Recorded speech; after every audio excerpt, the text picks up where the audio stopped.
ओम मुनित्रयं नमस्कृत्य सूक्तिः परिभाव्य च वैयाकरणसिद्धान्तकौमुदीयं विरच्यते।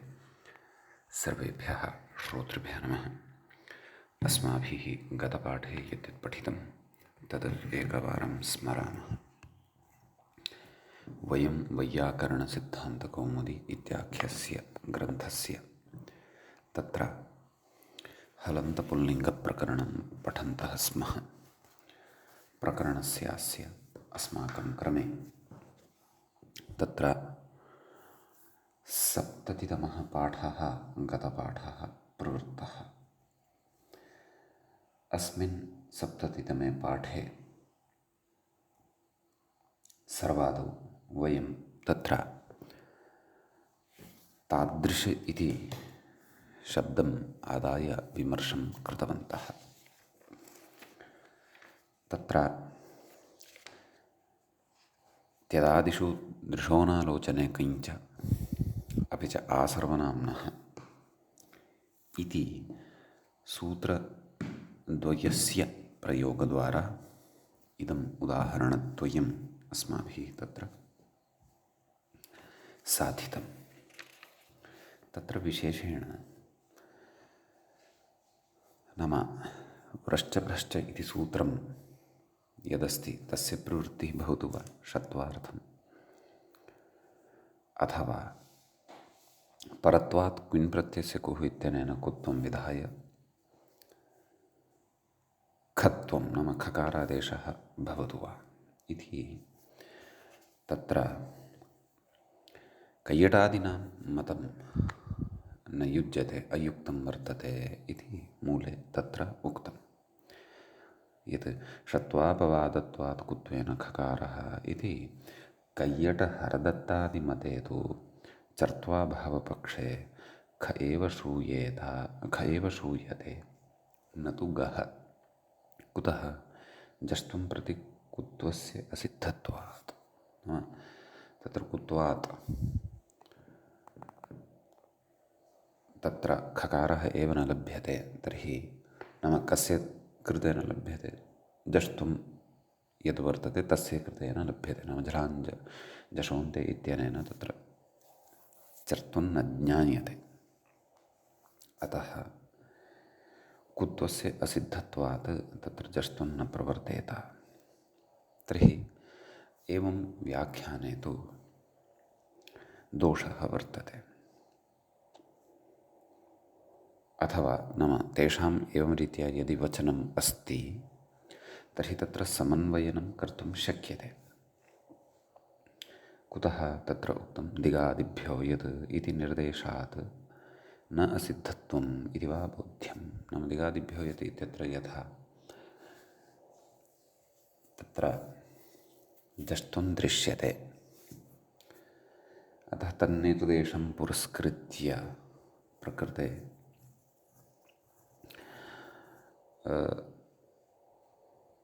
तत्र असिद्धत्वं न भवति। जष्ट्वं प्रति चर्त्वम् असिद्धं न भवति। नाम यः खकारादेशः कृतः सः सिद्धः एव भवति, तस्य च जष्ट्वेन तत्र गकारः लभ्यते एव इति वा अस्माभिः तत्र बोध्यम् इति तत्र उक्तम्। तदनन्तरं विश् इति शब्दः, विशति इति विश्, विशति इति विट् अथवा विड् इत्येतस्मिन् अर्थे विश् इति शब्दः पठितः अग्रिमः शकारान्तः। तत्र व्रश्चभ्रश्च इत्यादिना षत्वं जष्ट्वं चर्त्वं च विधाय विट् विड् इति प्रथमपुरुषस्य प्रथमाविभक्तेः एकवचने रूपं लभ्यते। विषौ विषः विषं, विषौ विषः, विषाविषे इत्यादीनि च रूपाणि अस्माभिः तत्र साधितानि। विषा विषे विषः विषः विषि। ततः तत्र नश् इति शब्दः शकारान्तः स्वीकृतः। णश् अदर्शने इति धातुः क्विबन्तः सः शब्दः साधितः। तत्र नशेर्वा इति सूत्रं पठितं। नशेः कवर्गः अन्तादेशः वा स्यात् पदान्ते इति च तस्य अर्थः दृष्टः।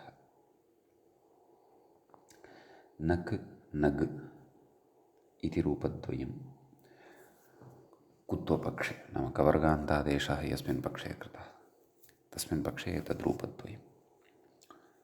यस्मिन् पक्षे कवर्गान्तादेशो न भवति तस्मिन् पक्षे तु व्रश्च भ्रश्च इत्यादिना षत्वं भवति। षत्वेन तत्र रूपद्वयं लभ्यते, नाम षत्वानन्तरं जष्ट्वं, जष्ट्वानन्तरं विकल्पेन चर्त्वम्। अतः तत्र नड्भ्यां नट् नड् इति रूपद्वयं च लभ्यते। एवमेव यत्र यत्र पदान्तत्वं वर्तते भ्यामादौ परतः तत्र तत्र सर्वत्रापि रूपद्वयं विकल्पेन लब्धं। नाम तत्र नशेर्वा इति कुत्वयुक्तं रूपम् एकम्, अपि च व्रश्च भ्रश्च इत्यनेन षत्वयुक्तम् एकं रूपं। षत्वं चेत् तदनन्तरं जष्ट्वं, कुत्वं चेदपि तदनन्तरं जष्ट्वं, नग्भ्यां नड्भ्याम् इत्यादीनि अन्यानि अपि रूपाणि अस्माभिः तत्र विस्तरेण साधितानि। अयं तत्र अस्माकं क्रमे हलन्तपुल्लिङ्गप्रकरणस्यास्य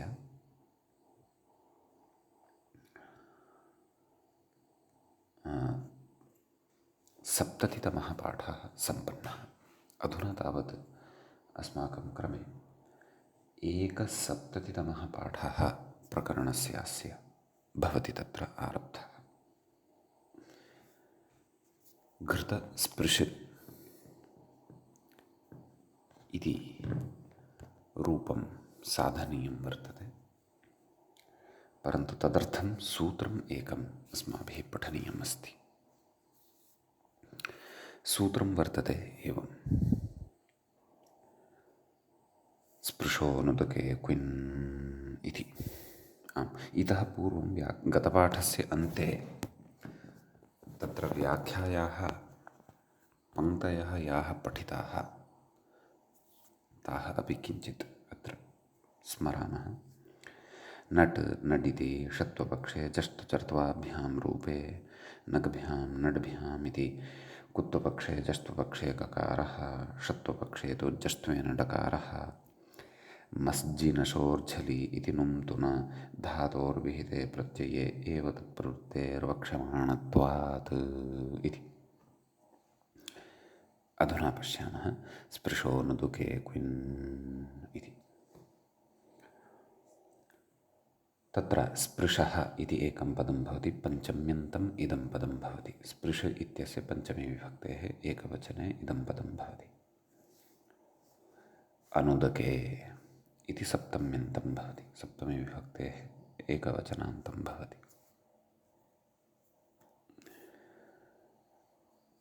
ततः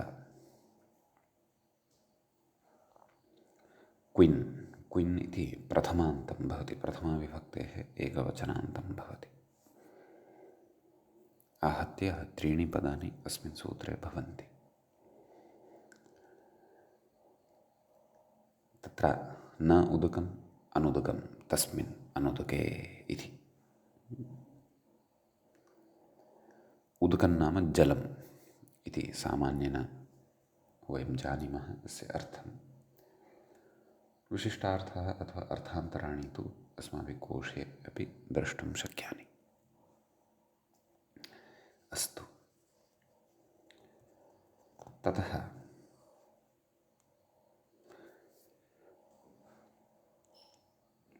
सूत्रार्थः कः सम्पन्नः भवति, अत्र कस्य कस्य अनुवर्तनम् अपेक्षितम् इति चेत् वक्ष्यति सुपिस्थः इत्यतः सुपि इति अनुवर्तते। ततः पूर्वं व्याख्याता किं कथयन्नस्ति इति पश्यामः। कथयति उदकशब्दभिन्ने सुबन्ते इत्यर्थः। नाम आदौ सूत्रार्थं प्रति इंगितं करोति व्याख्याता। अनुदके सुपि इति मूले पश्यामः सूत्रार्थम्। अनुदके सुप्युपपदे स्पृशेः क्विन् इति धातोः अधिकारस्थम् इदं सूत्रं वर्तते। तृतीयाध्यायस्थं प्रसङ्गवशात् स्वीकृतं वर्तते। यथा दृशोनालोचने कञ्च इति स्वीकृतं तद्वत् एवं किल। अनुदके सुपि उपपदे नाम उपपदत्वेन अत्र तादृशं सुबन्तं स्वीकृतं स्यात्। नाम स्पृशधातोः पूर्वं प्रयुज्यमानं पदम् उपपदं च नाम किम् इति तत्रोपपदं सप्तमीस्थम् इत्यत्र स्फुटी भविष्यति। एवं खलु। तत् अनुदकं स्यात् नाम उदकवाचकं न स्यात्, अनुदकं स्यात्। उदकशब्दः जनसः स्यात्। एवं खलु। आम्, उदकवाचकत्वमिति नास्ति, उदकशब्दः सः न स्यात्, उदकशब्दभिन्नशब्दः सः स्यात्। यथा घृत्, वायुः, तैलम् इति किमपि। यथा अग्रे उदाहरणे घृत इति उपपदत्वेन श्रूयमाणः वर्तते। सम्यक् सुप्युपपदे स्पृशेः क्विन् नाम स्पृशधातुः यः वर्तते तस्मात् क्विन् प्रत्ययः भवति, क्विन् स्यात् इति। तत्र मम पुस्तके स्यात् इत्यतः पूर्वं पूर्णविरामः लग्नः अभूत्। सः स्यात् इति क्रियापदात् परतः भवेत्। यदि भवतां हस्ते अपि मोतिलाल् बनारसीदास् प्रकाशनम् अस्ति तर्हि अतः तत् परिष्कर्तुं शक्यते। अङ्कन्या लेखनगतः दोषः सः अस्तु, टङ्कणगतः दोषो वा। आम्, अग्रे उच्यते घृतस्पृक् घृतस्पृग् इति, परन्तु ततः पूर्वं व्याख्याता किं कथयति। आम्, सुपिस्थः इत्यतः सुपि इत्यनुवर्तते इति भावः। एवं किल। अनुवृत्तिः ज्ञाता। अधुना तावत् तत्र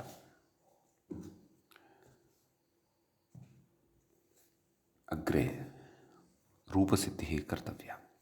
व्याख्याता उदाहरणं प्रति इंगितं करोति। घृतस्पृक् घृतस्पृगिति कथयति अग्रे। घृतं स्पृशतीति विग्रहे क्विन् इति। उपपदसमासः। प्रकृते घृतस्य स्पर्शं करोति इत्यस्मिन् अर्थे घृत इति उपपदं वर्तते। द्वितीयान्तं स्पृश इति धातोः क्विन् प्रत्ययः भवति। उपपदमतिङ् इति सूत्रमग्रे यत् पठिष्यते तेन सूत्रेण उपपदसमासः वर्तते। अलौकिकविग्रहः कथं? लौकिकविग्रहः तु कृतः घृतं स्पृशति इति। अलौकिकविग्रहः कथं? घृत स्पृशत् एवं किल। क्विन् सुब्लुक् नाम सुबोधातु प्रातिपदिकयोः इत्यनेन सुब्लुक्। का स्थितिः लब्धा? घृतस्पृश क्विन्। क्विनः तु सर्वलोपः भवति इति वयं जानीमः। नाम तदेव नकारस्य इतसंज्ञा, तत्र ककारस्य इतसंज्ञा, अकारः उच्चारणार्थः, किञ्च वकारः यः अवशिष्यते तस्य वेरप्रयुक्तस्य इत्यनेन लोपः इत्यादिकम्। एवं खलु। ततः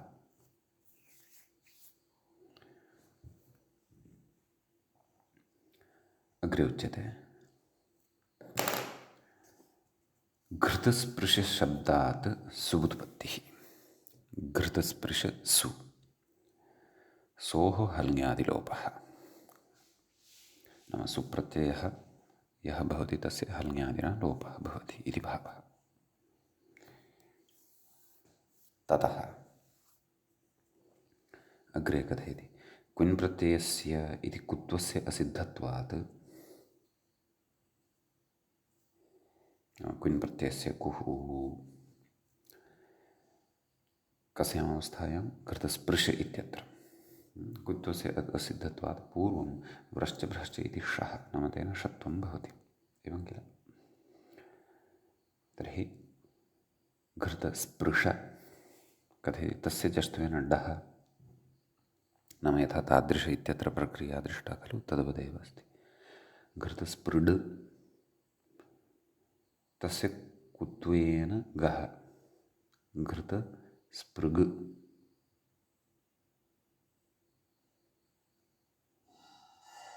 एवं किल। नाम आदौ तत्र षत्वानन्तरं जस्त्वं, तदनन्तरं तत्र क्विन् प्रत्ययस्य कुः डकारः इति लब्धः खलु,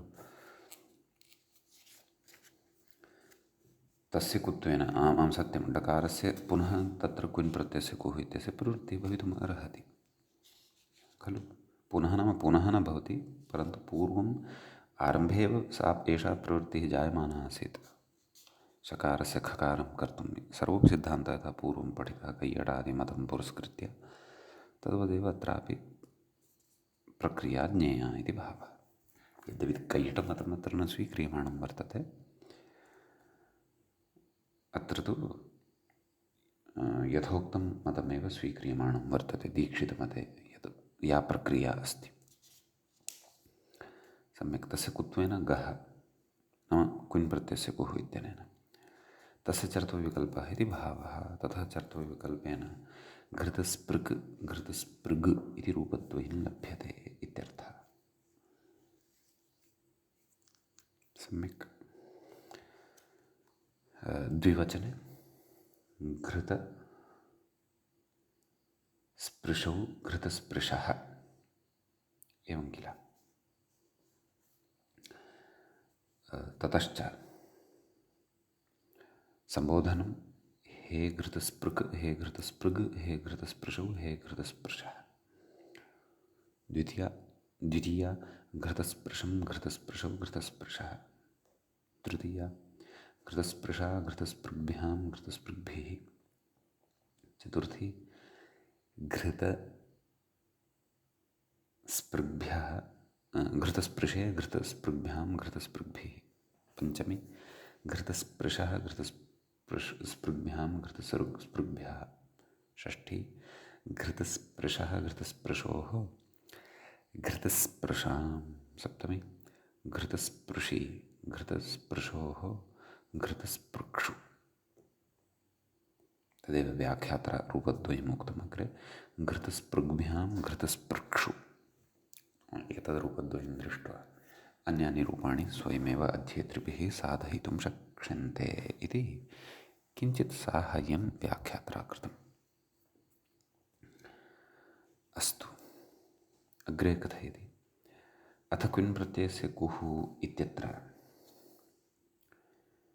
क्विनः कुः इत्येतावता एव क्विन्नन्तस्य इति लब्धे प्रत्ययग्रहणं क्विन् प्रत्ययः यस्मात् इति बहुव्रीहिलाभाय इत्युक्तं युज्शब्दनिरूपणावसरे। भवन्तः स्मरेयुः। व्याख्याता च स्मारयन्नस्ति। अत्र यः अग्रे सिद्धान्तः पठनीयः वर्तते, तस्य ज्ञानाय प्रकृते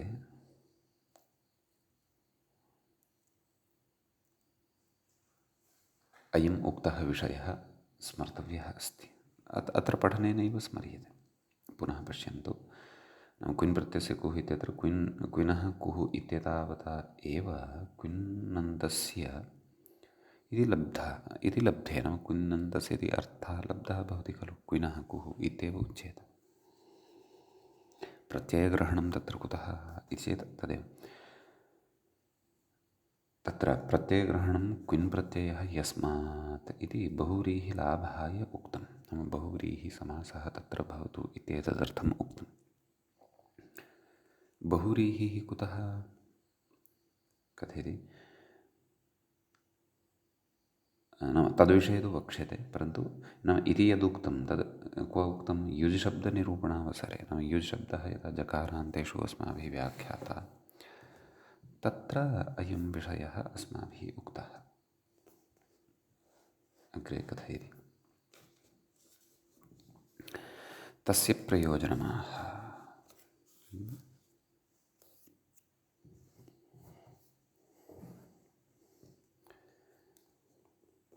कथयति क्विन् प्रत्ययः यस्मात् इति बहुव्रीह्याश्रयणात् क्विप्यपि इति मूले पश्यन्तु क्विन् प्रत्ययः यस्मात् इति बहुव्रीह्याश्रयणात् क्विपि अपि कुत्वं स्पृक् इति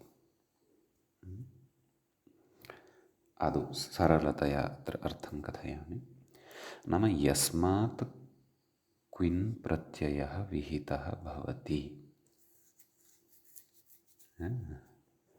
तस्मात् यदि क्वचित्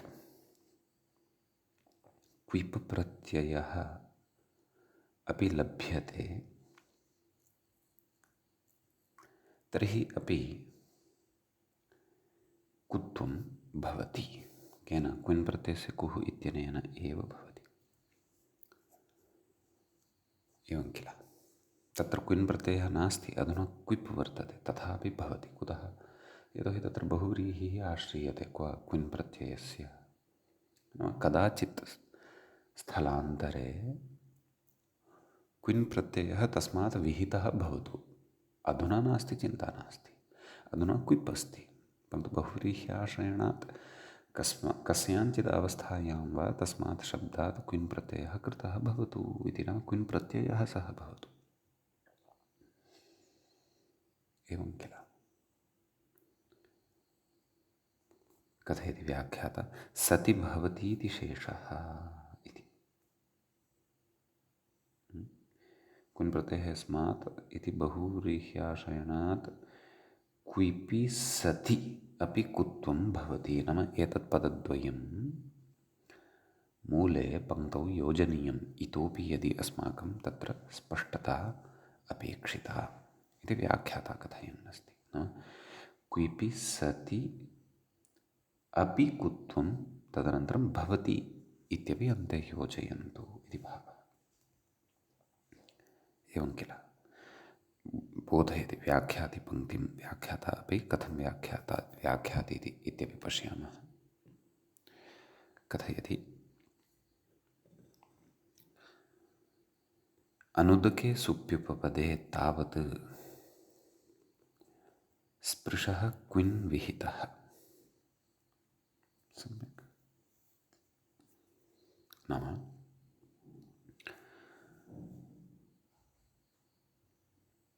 स्पृशोऽनुदके क्विन् इत्यनेन सूत्रेण क्विन् विहितः खलु नाम उदकशब्दभिन्नम् उपपदं यदा भवति तदा सद्यः स्पृश इति धातोः पूर्वम् उदकभिन्नं यत्किमपि पदं प्रयुक्तं भवति तदा इति तत्र अर्थः स्वीकर्तव्यः सरलतायै एवं किल यतोहि उपपदं किं भवति इति अस्माभिः अग्रे पठनीयमिति उद्घोषणं कृतमेव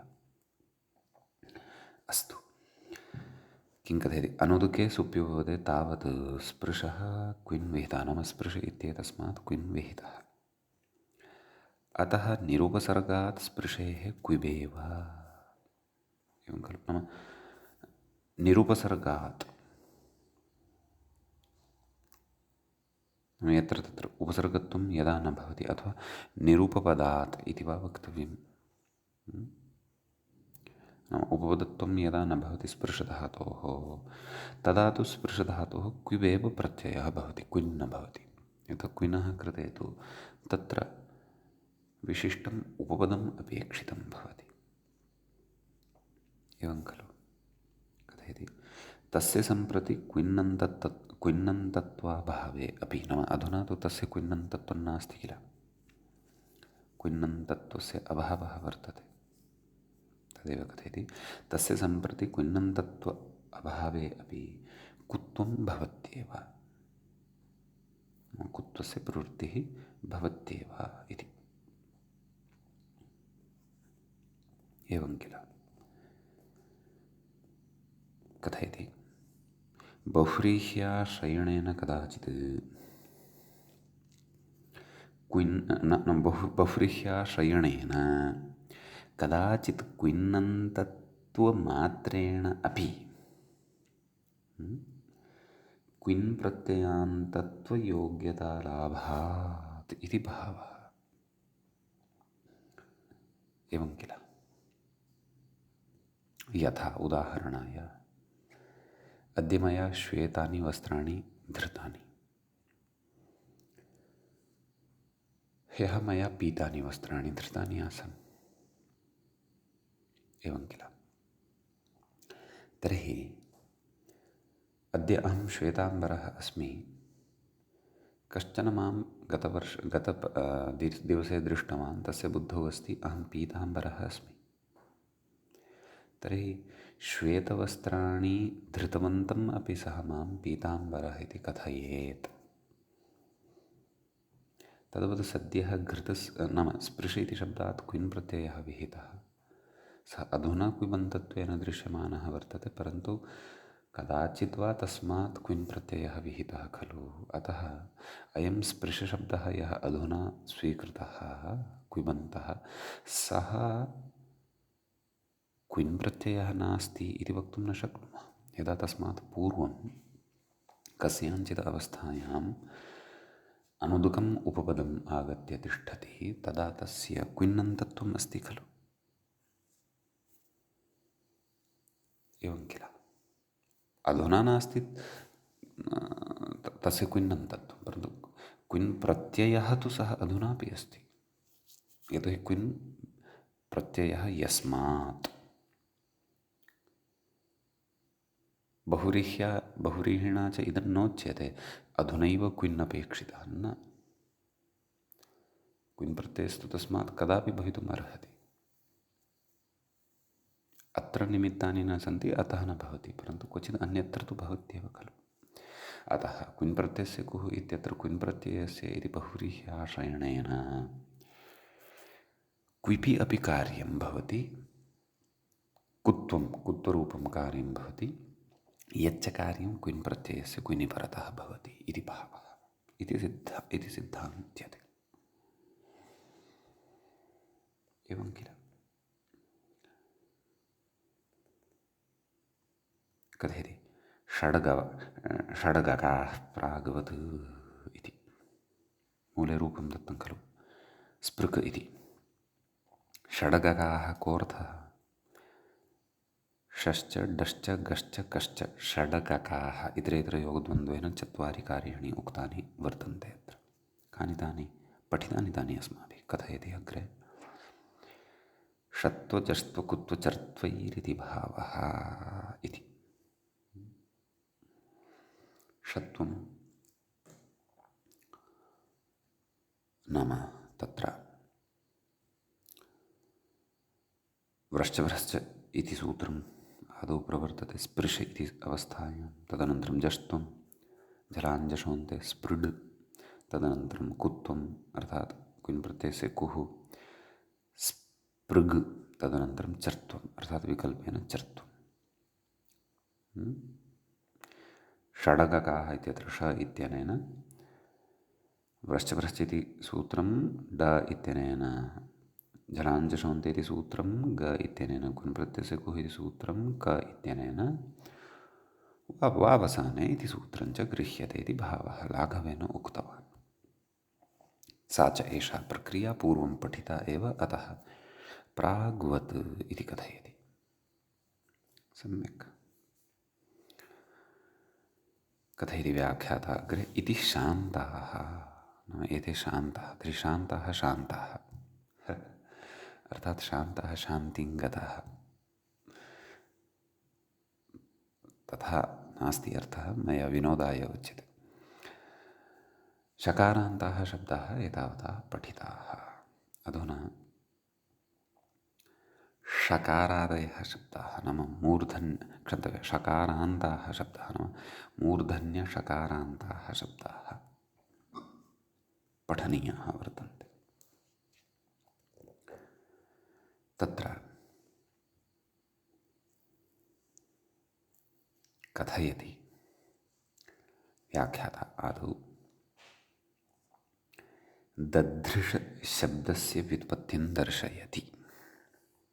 दधृष इति यः षकारान्तः वर्तते शब्दः, तस्य व्युत्पत्तिं कथयति। निधृषा इति, सम्यक्। तत्र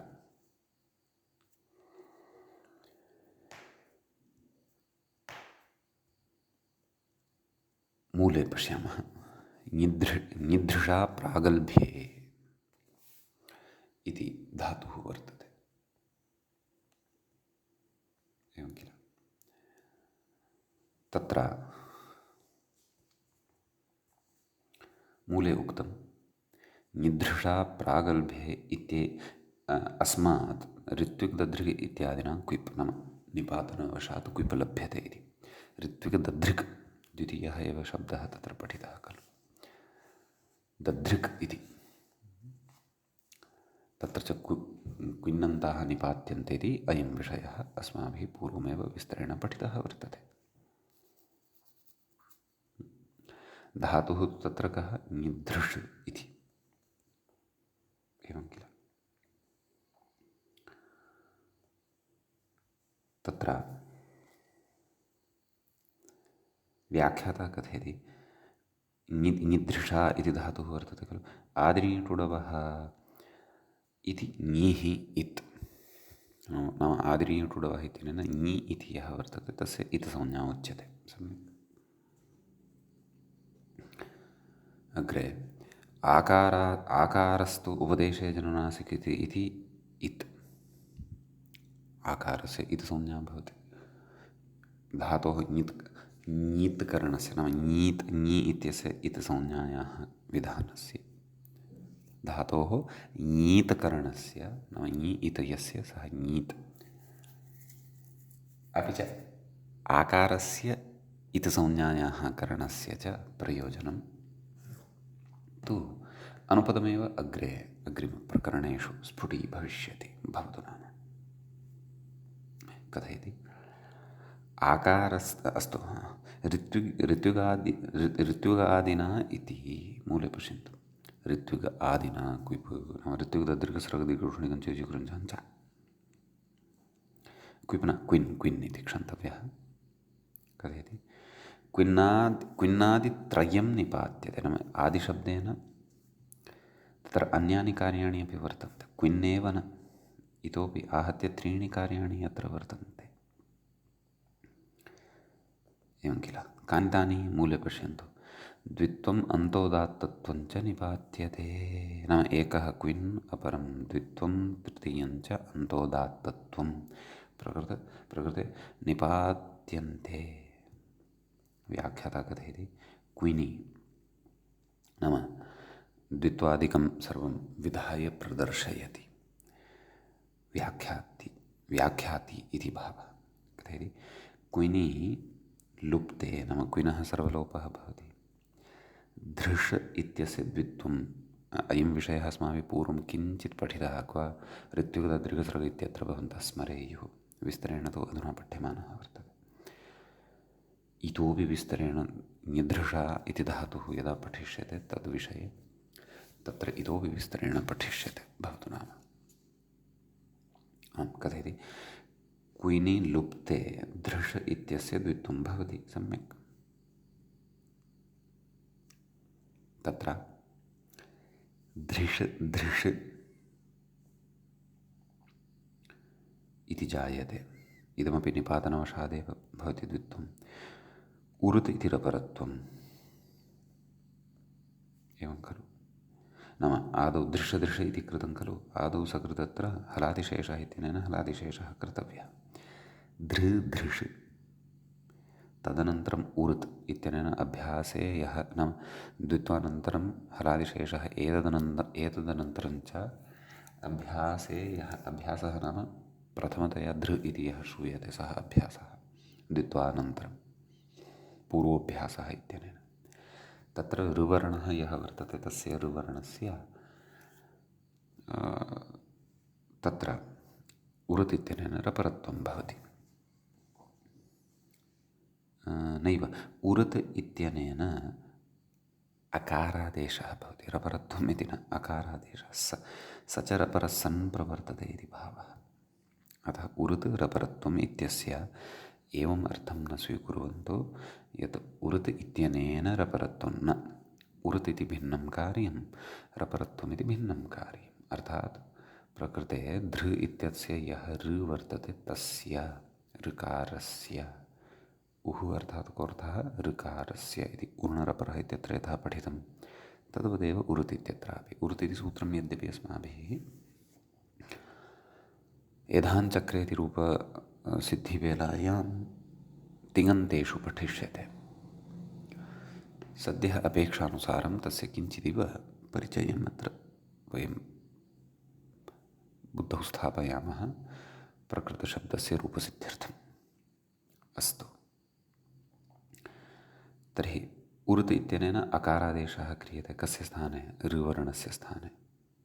प्रथमतया यः धृ इति श्रूयते तत्र यः ऋवर्णः तस्य एव स्थाने।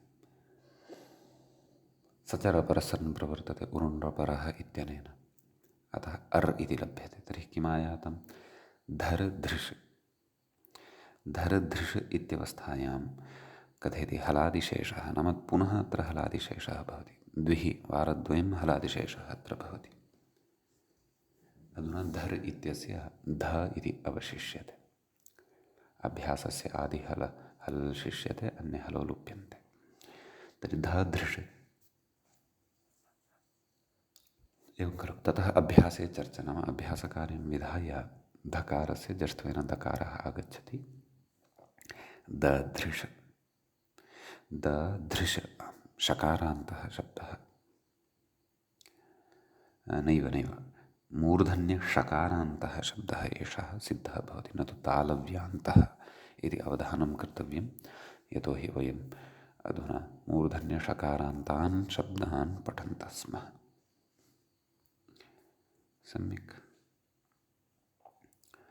ततः कथयति कित्वान् न लघुपदगुणः, नाम क्विन् क्वित् कित् कित् भवति, अतः दधृष इत्यत्र पुगन्तलघुपदस्य चैत्यनेन प्राप्यमाणः गुणः तत्र नीति चैत्यनेन वार्यते इति भावः। सम्यक् कथयति दधृष इति रूपं, नाम दधृष इति अस्माकं सविधे तत्र लभ्यते इति भावः। एवं खलु। अग्रे कथयति नित्यादिर्नित्यम् इति उदात्तनिवृत्त्यर्थम् अन्तोदात्तनिपातनं। त्रीणि कार्याणि उक्तानि खलु अत्र। क्विन्नेकः, द्वित्वं द्वितीयम्, अन्तोदात्तत्वनिपातनं च। क्विन्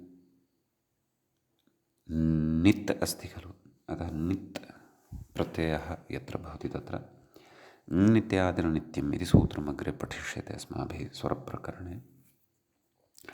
तेन क्विन् निदन्तस्य अस्य आद्युदात्तत्वं प्राप्तं भवति, परन्तु तन्नापेक्षितम्। आद्युदात्तत्वम् अत्र नापेक्षितम्। अतः तन्निवृत्त्यर्थम् अन्तोदात्तनिपातनं, अन्तोदात्तस्य निपातनम् अत्र क्रियते। आद्युदात्तत्वम् इति भवति यदि, तर्हि कः दोषः? अन्तोदात्तत्वं यदि भवति तर्हि किं प्रयोजनं? चेत् प्रयोजनानि सन्ति, तानि स्वरप्रकरणे ज्ञास्यन्ते। एतेषां स्वराणां कारणात् अर्थभेदः भवति। तादृश अर्थभेदव्यवस्था या वर्तते तां वयम् अग्रे अनुपदमेव पठिष्यामः। अस्तु, अग्रे व्याख्याता इङ्गितं करोति। कुत्वात् पूर्वमिति मूले उक्तं पश्यामः। कुत्वात् पूर्वं जष्ट्वेन डः गः कः, नाम प्रकृते कुत्वम् आदौ न भवति। किं? क्विन् प्रत्ययस्य कुः इत्यनेन। अतः व्याख्याता कथयति जष्ट्वं प्रति कुत्वस्य असिद्धत्वात्।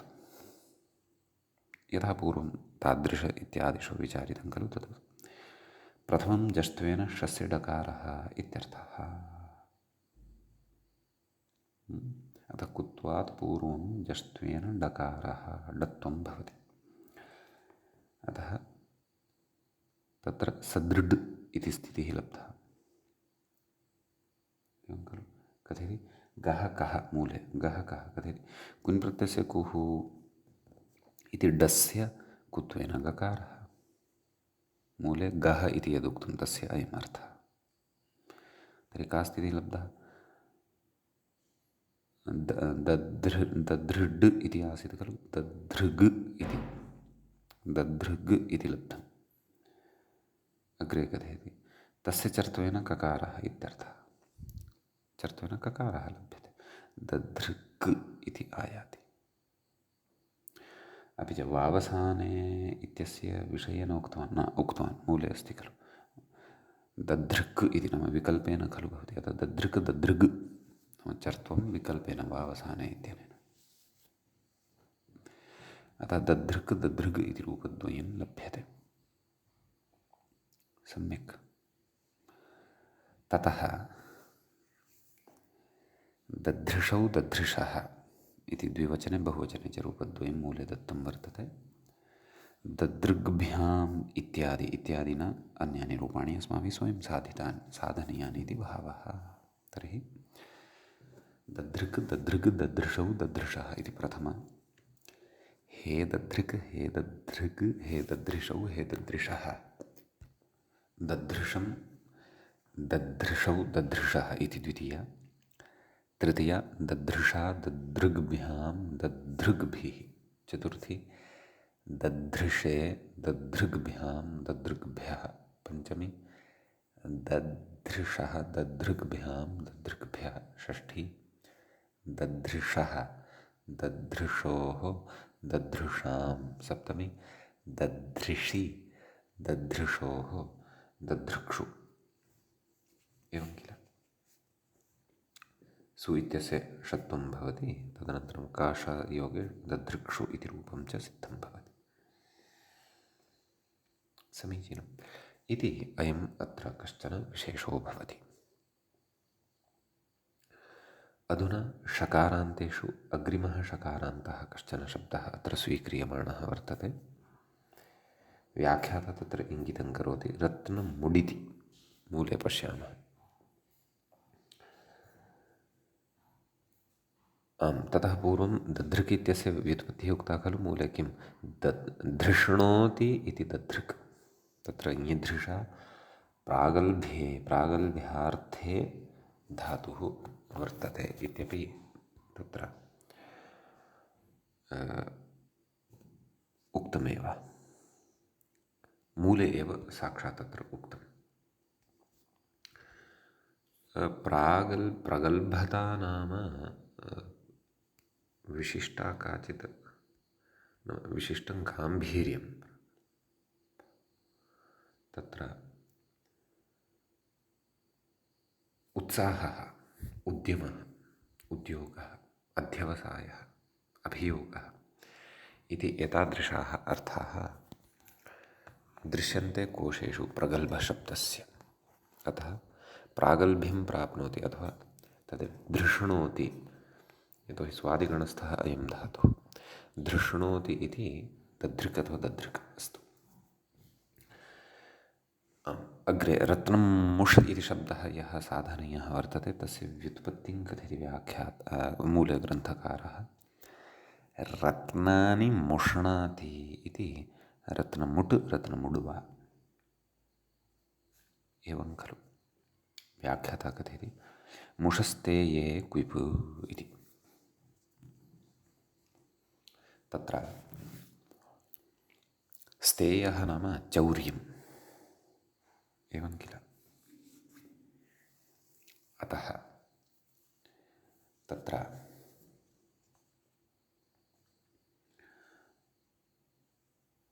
तस्मिन् अर्थे अत्र रत्न उपपदपूर्वकम् अथवा रत्नानि इति उपपदपूर्वकं मुष इति धातुं स्वीकुर्मः। षकारान्तः धातुः सः, ततः क्विप् भवति। क्विप् प्रत्ययविधानं च अनुपदमेव कृदन्तप्रकरणे ज्ञास्यते क्विप् च इत्यादीनां सूत्राणां पठनेन। उपपदसमासः सुब्लुक् नाम उपपदमतिङ् इत्यनेन समासः भवति, सुब्लुक् भवति। रत्नमुष् इति समस्तपदं लभ्यते क्विबन्तं। क्विबन्तत्वात् अस्य प्रातिपदिकत्वमपि भवत्येव। अग्रे उच्यते हल्ङ्यादिलोपः। ज्ञाभ्यो दीर्घात् सुवृत्तं हल् सु इत्यस्य लोपः भवति विभक्त्युत्पत्तौ सति। जस्तु चर्त्वे इति भावः। नाम जष्ट्वेन षकारस्य डकारः भवति, तस्य स्थाने टकारः भवति। विकल्पेन चर्त्वं भवति। रत्नं मुट् रत्नं मुड् इति रूपद्वयं लभ्यते। द्विवचने रत्नमुषः, बहुवचने रत्नमुषः। क्षन्तव्यं, द्विवचने रत्नमुषौ, बहुवचने रत्नमुषः इति एतद् रूपद्वयमपि तत्र मूले प्रदत्तं वर्तते।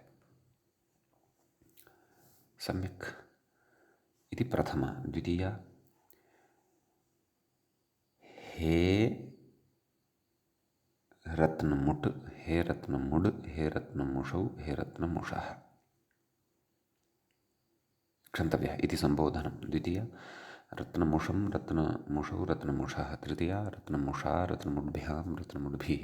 चतुर्थी, रत्नमुषे रत्नमुड्भ्यां रत्नमुड्भ्यः। पंचमी, रत्नमुषः रत्नमुड्भ्यां रत्नमुड्भ्यः। षष्ठी, रत्नमुषः रत्नमुषोः रत्नमुषां। सप्तमी, रत्नमुषि रत्नमुषोः रत्नमुक्षु। एवं रीत्या रूपाणि अत्र ज्ञेयानि। रत्नानां चौर्यं यः करोति, एवमेव भिन्नानि व्युत्पत्तानि उपपदानि अपि अत्र स्वीकर्तुं शक्यन्ते अस्माभिः। धनमुष् इति शब्दात् धनमुट् इत्यपि वक्तुं शक्नुमः। अहम् अद्य एकं धनमुषं दृष्टवान्। एवं खलु चोराः यदि दृश्यन्ते तदा एवं वक्तुं शक्यते। अस्तु।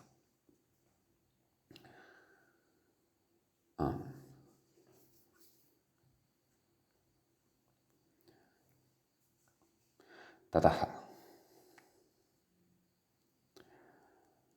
अग्रे उच्यते शशशब्दः नित्यं बहुवचनान्तः। व्याख्याता किं कथयति? तस्य बहुवचनेष्वेव रूपाणि दर्शयति। नाम संख्यावाचकः भवति शश इति शब्दः, षकारान्तः, नित्यबहुवचनान्तः। नाम एकवचनं नास्ति, द्विवचनं नास्ति। एवं किल? तस्य रूपाणि दर्शयति। षड्भ्यो लुगिति मूले पश्यन्तु। षड्भ्यो लुक् सूत्रं पूर्वं पठितं वर्तते। कति इति शब्द निरूपणावसरे षड्भ्यो लुक् इति सूत्रं पठितं वर्तते। तर्हि बहुवचने प्रथमायां जस् प्रत्ययः भवति, द्वितीयायां शस् प्रत्ययः भवति। कस्मात्? शश इति शब्दात्। कथयति षड्भ्यो लुक्। व्याख्याता कथयति अनेन जश्शसोः लुकि जस्तु चर्त्वे इति शेषः। रूपद्वयं भवति अत्र। षकारस्य जष्ट्वेन डकारः लभ्यते, किञ्च तस्य डकारस्य विकल्पेन चर्त्वं यदा कुर्मः तदा षट् षड् इति रूपद्वयं तत्र लभ्यते।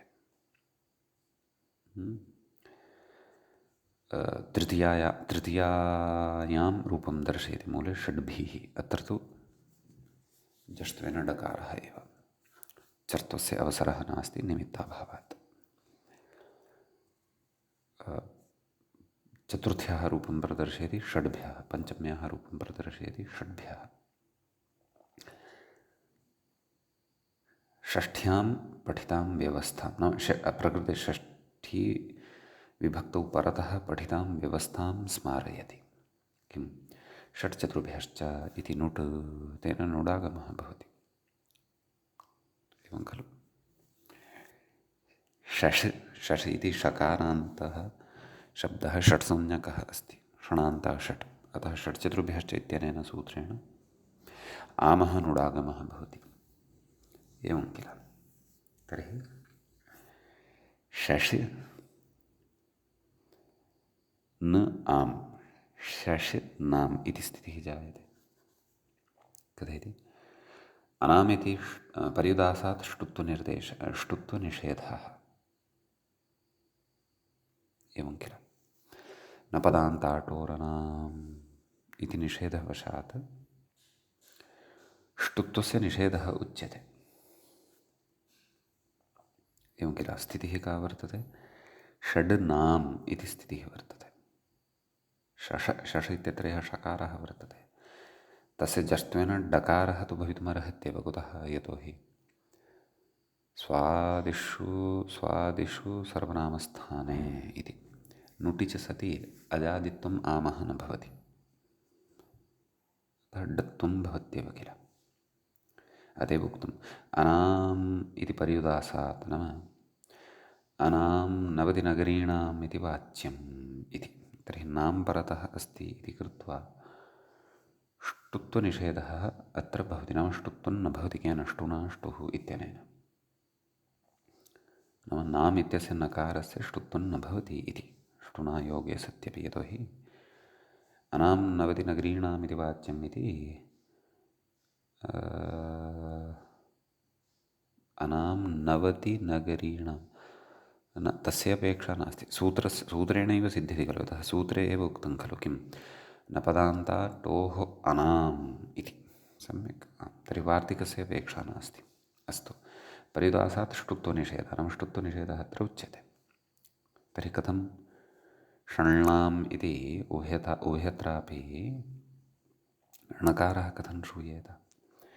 तत् पठितां व्यवस्थां स्मारयति मूले एव ग्रन्थकारः। कथयति यरोनुनासिकेनुनासिको वा इति विकल्पं बाधित्वा प्रत्यये भाषायां नित्यम् इति वचनात् नित्यम् अनुनासिकः। एवं खलु। नामिति प्रत्ययः वर्तते परतः। अतः यरोनुनासिकेनुनासिको वा इत्यनेन यदि डकारस्य अनुनासिकविधानं क्रियते तर्हि तु विकल्पेन स्यात्, नित्यतया अपेक्षितम्। अतः पूर्वं वार्तिकं यत् पठितं तत् स्मारयति। प्रत्ययभाषायां नित्यमित्यनेन नित्यतया णकारस्य तत्र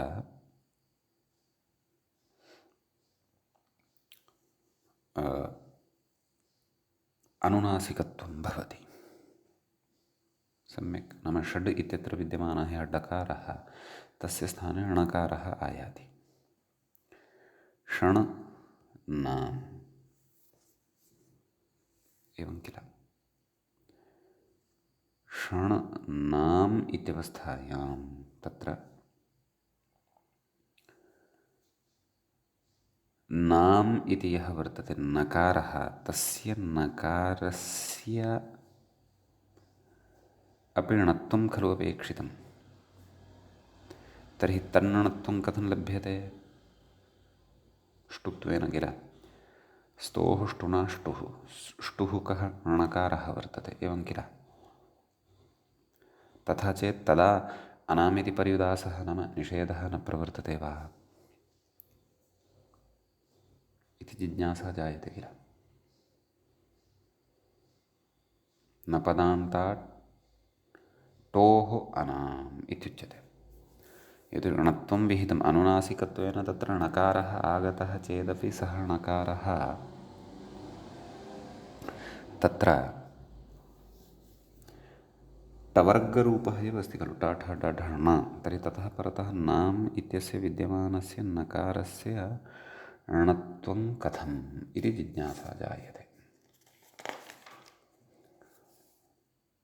मानवः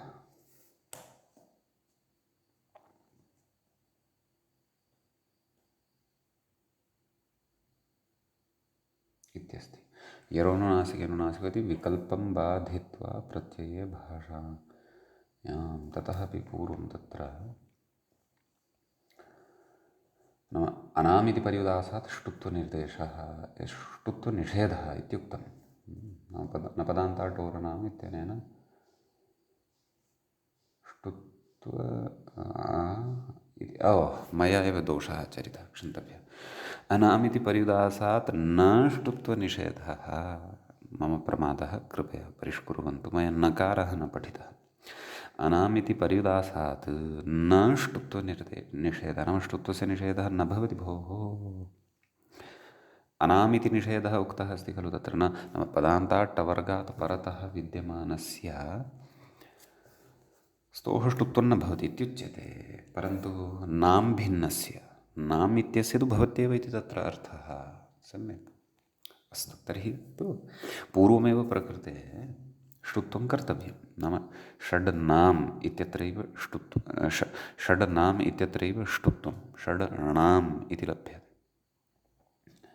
एवं खलु तदनन्तरं यरोनुनासिकेनुनासिको वा इत्यनेन विकल्पेन अनुनासिकत्वे प्राप्ते कस्य डकारस्य प्रत्ययभाषायां नित्यमित्यनेन नित्यतया अनुनासिकत्वं भवति नाम अनुनासिकत्वेन अस्य डकारस्य स्थाने णकारः आयाति अतः षण् णाम् मेलनेन षण्णाम् इति रूपं तत्र सिद्धं भवति इत्यर्थः समीचीनम् आम् ततः अग्रे उच्यते आम् षण्णामिति षष्ठीबहुवचनस्य साधितं खलु सप्तम्यामपि रूपं दत्तमस्ति मूले पश्यन्तु षट्सु षट्सु किमपि नास्ति शश इति शब्दः सुप्रत्ययः नाम सुप् इति बहुवचनान्तमेव इदं शब्दस्वरूपम् अतः बहुवचनप्रत्ययः एव आगच्छति इति जानीमः सु इति प्रत्ययः सम्यक् सुप् इति तस्य सु अवशिष्यते तर्हि शश सु जष्टुं षड् सु ढसि धुट् विकल्पेन धुट् भवति धुटः पक्षे षड् ध सु एकवारं चर्त्वेन डकारस्य टकारः भवति पुनः चर्त्वेन धकारस्यापि तकारः भवति वस्तुतः आदौ धकारस्य तकारः कर्तव्यः चर्त्वेन ततः खरपरतः लभ्यते अतः डकारस्यापि चर्त्वेन टकारः उभयत्रापि खरिच इति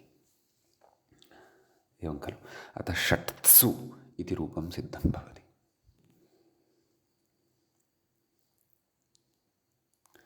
धुटः अभावपक्षे तु डकारस्य एव चर्त्वे सति षट्सु इति रूपं सिद्धं भवति अतः सप्तमी बहुवचने रूपद्वयम् इति भावः सम्यक् इति षकारान्तः शब्दः अयमपि सिद्धः अग्रे उच्यते तदन्तविधिरिति मूले पश्यन्तु तदन्तविधिः इत्युक्तं नाम षड्भ्यो लुक् षड्चतुर्भ्यश्च इत्यनयोः आङ्गत्वादिति भावः नाम षड्भ्यो लुक् इति सूत्रं किञ्च षड्चतुर्भ्यश्च इति च सूत्रम् अङ्गाधिकारे पठितं सूत्रद्वयमपि अस्माभिः कौमुद्यां पूर्वं पठितं वर्तते अष्टाध्याय्यां तावत् अङ्गस्य इति अधिकारे पठितं तेन किं पदाङ्गाधिकारे तस्य च तदन्तस्य च इत्युच्यते खलु अतः षड्भ्यः लुक् इति शश इत्यस्य तु भविष्यत्येव षड्संज्ञकानां तु भविष्यत्येव परन्तु षड्संज्ञकः यस्य अन्ते वर्तते तदन्तस्यापि भविष्यति एवमेव षड्चतुर्भ्यश्च इति अयं नुट् अपि तदन्तस्य भविष्यति इति एवं किल किमर्थमिदमुच्यमानं वर्तते इति चेत् मूले द्रष्टव्यं परमषट् परमषण्णाम् परमाश्च इमे षट् च इति विग्रहः क्रियते खलु अतः परमशश इति शब्दः निर्मीयते मूलतः तर्हि तत्रापि एवं रीत्या रूपाणि भवन्ति परमषट् परमषट् परमषड्भिः परमषड्भ्यः परमषड्भ्यः परमषण्णां परमषट्सु परमषट्सु इत्यादीनि रूपाणि तत्रापि सेत्स्यन्त्येव सम्यक् इति अयं विषयः शश इति षकारान्तशब्दविषये षकारान्तशब्दसन्दर्भे भवति इतोपि वयम् अत्र शशशब्दविषये विशेषः द्रष्टव्यः वर्तते तं विशेषं वयम् अग्रिमे पाठे द्रक्ष्यामः अद्यतनपाठः तावत् अत्रैव उपसंह्रियते अत्रैव वयं मङ्गलं कुर्मः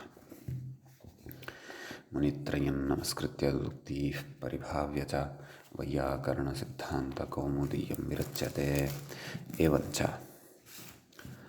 हलन्तपुल्लिङ्गप्रकरणस्य अस्माकं क्रमे एषः एकसप्ततितमः पाठः सम्पन्नतां गतः। नमः सर्वेभ्यः श्रोतृभ्यः।